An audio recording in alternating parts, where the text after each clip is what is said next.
जय श्री राम। হোটেলে না থেকে রাম মন্দির ভ্রমণ মাত্র 1400 টাকায়।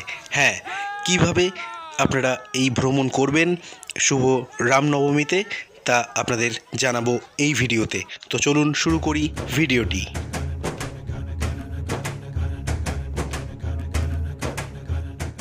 দাঁড়িয়ে রয়েছি এখন কলকাতা স্টেশন। কলকাতা স্টেশন থেকে ধরব জম্মু তাওই এক্সপ্রেস। ভাড়া লাগবে 440 টাকা স্লিপারে। আর পরের দিন অর্থাৎ কাল সকালে আমরা পৌঁছে যাব অযোধ্যা ধাম স্টেশন। আমরা অযোধ্যা ধাম নামবো রাইট টাইম 6টা 21-এ, তাছাড়া একটু লেটও হতে পারে। তো চলুন একদম কথা হচ্ছে অযোধ্যা ধাম গিয়ে।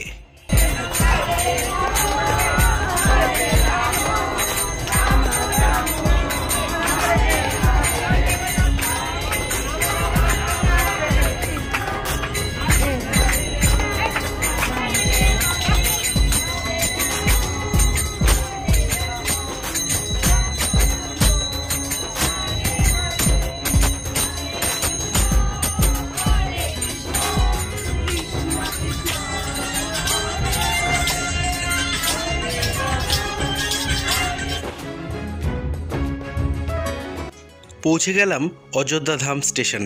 আমরা কিন্তু হোটেলে থাকবো না, আমরা হোটেলে না থেকে এই ট্যুর করব। যদি আপনারা হোটেলে থাকতে চান তাহলে কিন্তু 1400 টাকার মধ্যে হবে না। যারা একটা দিন হোটেলে থাকতে চাইছেন তাদের জন্য বেশ কিছু হোটেল আমি দিয়ে দিলাম, এখানে দেখতেই পাচ্ছেন, আর তার নাম্বারগুলো ডেসক্রিপশানে দিয়ে দিলাম। আমাদের এই ভ্রমণে অর্থাৎ আমাদের এই ভিডিওতে আমরা দেখাবো আমরা কিভাবে হোটেল থেকে হোটেলে না থেকে আমরা কিভাবে এই রাম মন্দির দর্শন করে আবার সেই দিনই রাত্রেবেলা ট্রেন ধরে পরের দিন সকালবেলা বাড়ি ফিরছি সেই হিসাবে। তো চলুন আমরা এখন যাই রাম মন্দিরের পথে। এই যে দেখুন, আমরা এখন অলরেডি স্টেশন থেকে বেরিয়ে একটু খাওয়া দাওয়া করে আমরা চলে যাচ্ছি রাম মন্দিরের পথে। রাম মন্দির দর্শন করব। আমাদের প্রধান কাজ এটাই, এই ভিডিওতে আপনাদেরকে দেখানো যে আপনারা এইভাবে ঘুরতে পারেন, অর্থাৎ স্টেশন থেকে বাইরে বেরিয়ে আপনারা রাম মন্দির দর্শন করতে পারেন।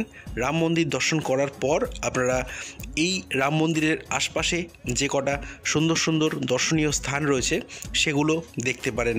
তো চলুন আমরা এখন রাম মন্দির যাই, আপনাদেরকে দর্শন করাই।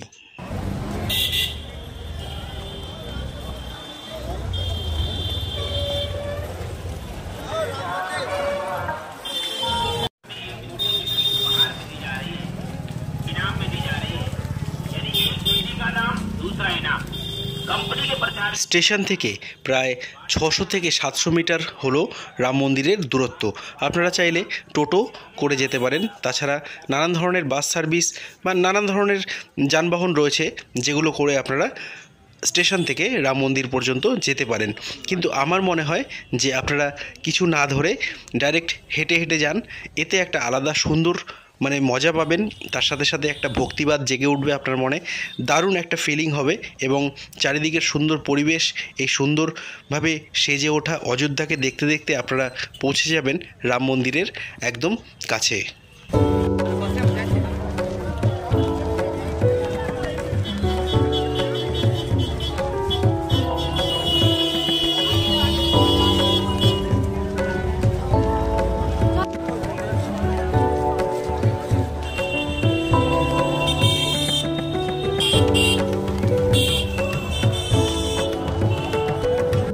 তো দেখতেই পাচ্ছ আমরা এখন চলে এসেছি রাম মন্দিরে একদম সামনেটা, আর বুঝতেই পারছো কতটা পরিমাণে ভিড়। আর আমাদের এখানে তোমাদেরকে সবভাবে ডিটেলসভাবে দেখাবো, নিজেদের মতনভাবে তোমরা যদি থাকতে পারো করতে পারো, তো বেশি খরচের মধ্যে অ্যাডজাস্ট করবেন। আর আমি অল ডিটেলস তোমাদেরকে পরে যা করে বলবো, সবই আছে, সবই ইউজ করতে বলবো। তো সঙ্গে দেখো, আশা করছি তোমাদের এই ভিডিওটা খুব ভালো লাগবে। তো দেখতে থাকো আমার সঙ্গে থাকো।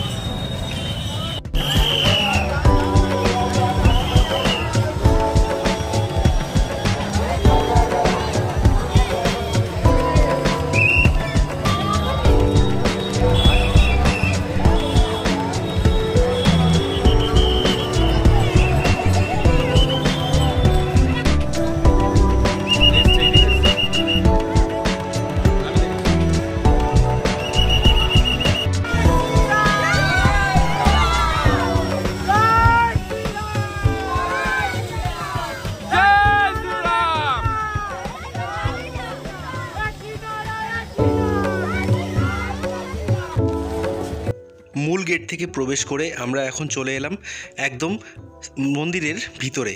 আর মন্দিরের ভিতরে কিন্তু বেশ খানিকটা পথ আপনাদেরকে হেঁটে একদম মূল মন্দিরে পৌঁছাতে হবে। তার আগে আপনাদের ব্যাগ চেকিং হবে, তাছাড়া জুতো রাখার আলাদা কাউন্টার রয়েছে।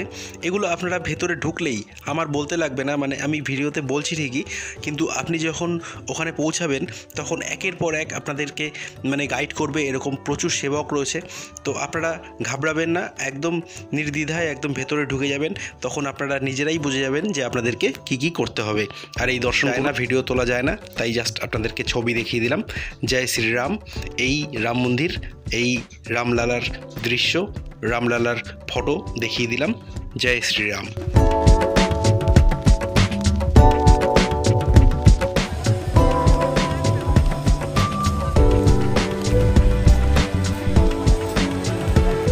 দর্শন সারতে মোটামুটি আপনাদের ঘন্টাখানেক লেগে যাবে এবং ভিড় থাকলে প্রায় 2 ঘন্টাও লাগতে পারে।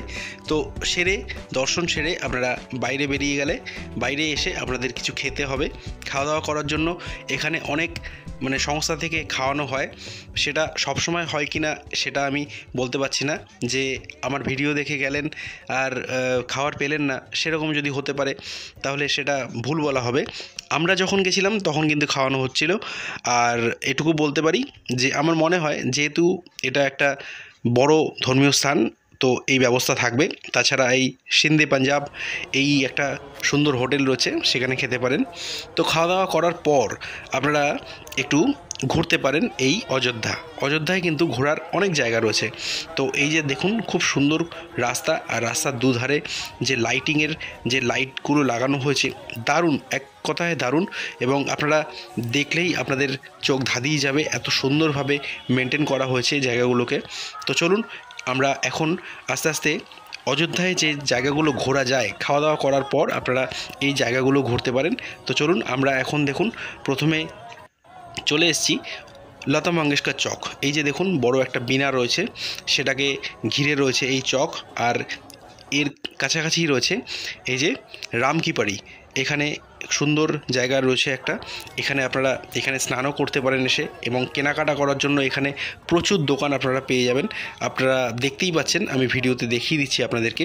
আর তাছাড়া এখান থেকে আমরা হনুমানগাড়ি, কনক ভবন, দশরথ মহল এগুলো দর্শন করতে পারি।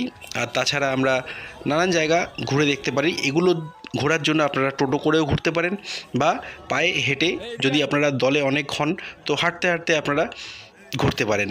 খুবই ভালো লাগবে, এটুকু বলতে পারি।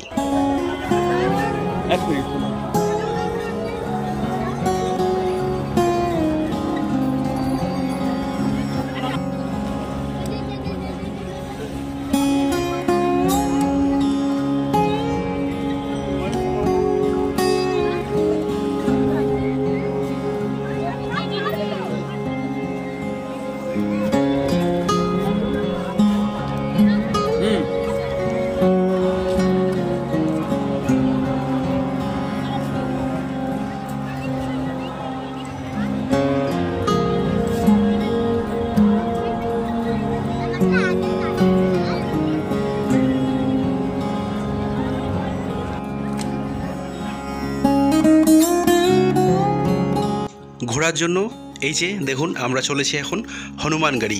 আমি ফটোগুলো দেখিয়ে দিচ্ছি জাস্ট আপনাদেরকে বোঝানোর জন্য। তো হনুমানগড়ির ভেতরের দৃশ্য দেখতেই পাচ্ছেন, এখানে রয়েছে বিখ্যাত হনুমানজির মন্দির। তারপরে আপনারা ঘুরতে পারেন কনক ভবনের দৃশ্য আপনারা দেখতে পাচ্ছেন।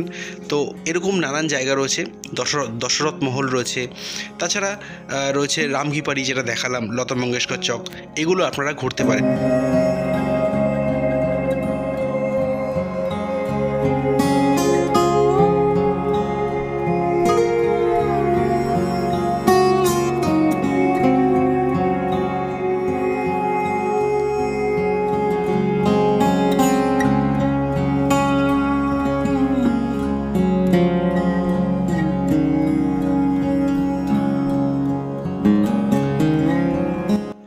যদি হোটেলে থেকে যান তাহলে তো ভালো কথা, আর যদি আমাদের মতন দেখে অর্থাৎ রাম মন্দির দর্শন করে সেই দিনই রাত্রিবেলা গাড়ি ধরেন, তাহলে আপনাদেরকে ধরতে হবে ডাউন জম্মু তাওই এক্সপ্রেস, যেটা অযোধ্যা ধাম থেকে ছাড়ে রাত 8:21 এবং পরের দিন দুপুরবেলা পৌঁছায় কলকাতা স্টেশন।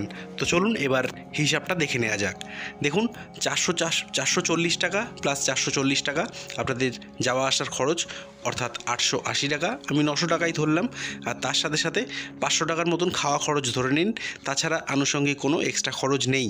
তো মোটামুটি 1400 টাকার মধ্যে আপনাদের কিন্তু ঘোরা হয়ে যাবে।